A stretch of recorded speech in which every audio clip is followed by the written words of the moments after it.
స్థానిక ఇస్లాంపేటలోని డమరకేష్ Reddy educational society ఆధ్వర్యంలో నిర్వహిస్తున్న సంస్కార్ పబ్లిక్ స్కూల్లో నూతన సంవత్సరం సందర్భంగా లిటిల్ హెల్పింగ్ హ్యాండ్స్ కార్యక్రమాన్ని నిర్వహించారు. విద్యార్థుల్లో సేవాభావం, మానవీయ విలువలు పెంపొందించాలనే లక్ష్యంతో ఈ కార్యక్రమాన్ని ఏర్పాటు చేశారు. ఈ కార్యక్రమంలో భాగంగా పాఠశాలలో చదువుతున్న ప్రతి విద్యార్థి తమ ఇంటి నుంచి 1 కేజీ బియ్యం, అలాగే తమకు తోచని మేర నగదును సేకరించి కొత్తపేటలోని పట్టణ నిరుపేద వృద్ధాశ్రమానికి అందజేశారు. నూతన సంవత్సరాన్ని మంచి పనులతో ప్రారంభించాలన్న ఉద్దేశంతో ఈ కార్యక్రమాన్ని నిర్వహించినట్లు పాఠశాల డైరెక్టర్ రత్నకుమారి తెలిపారు. విద్యార్థుల నుంచి సేకరించిన నగదుతో ఆశ్రమవాసులకు నూతన వస్త్రాలు కొనుగోలు చేసి అందజేసినట్లు ఆమె వెల్లడించారు. ఈ సందర్భంగా ప్రార్థించే పెదవుల కన్నా సాయం చేసే చేతులు మిన్న అని పేర్కొంటూ సేవా కార్యక్రమంలో పాల్గొన్న చిన్నారులను అభినందించారు.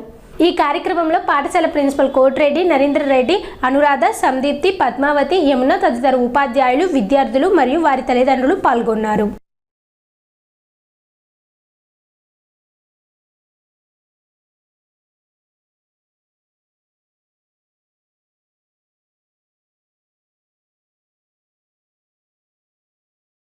అందరికీ నూతన సంవత్సర శుభాకాంక్షలు.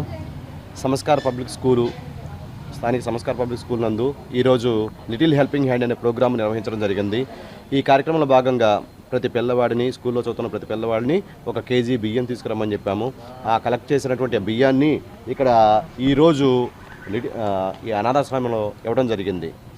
ఈ కార్యక్రమంలో భాగంగా అదేవిధంగా కొంచెం మనీ కూడా కలెక్ట్ చేశాము. ఆ కలెక్ట్ చేసిన మనీ మొత్తాన్ని కూడాను ఈ వృద్ధులకు అవసరమైనటువంటి దుప్పట్లు, చీరలు, లుంగీలు అన్నీ కొని ఇక్కడ అనాథాశ్రమంలో అందజేయడం జరుగుతుంది.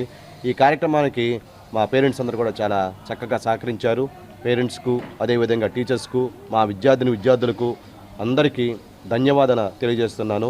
ఇక్కడ ఇది నైట్ షెల్టర్ అంటారు దీన్ని. అలాగే షిరిడి సాయి వృద్ధాశ్రమం సేవా సమితి అని కూడా అంటారు.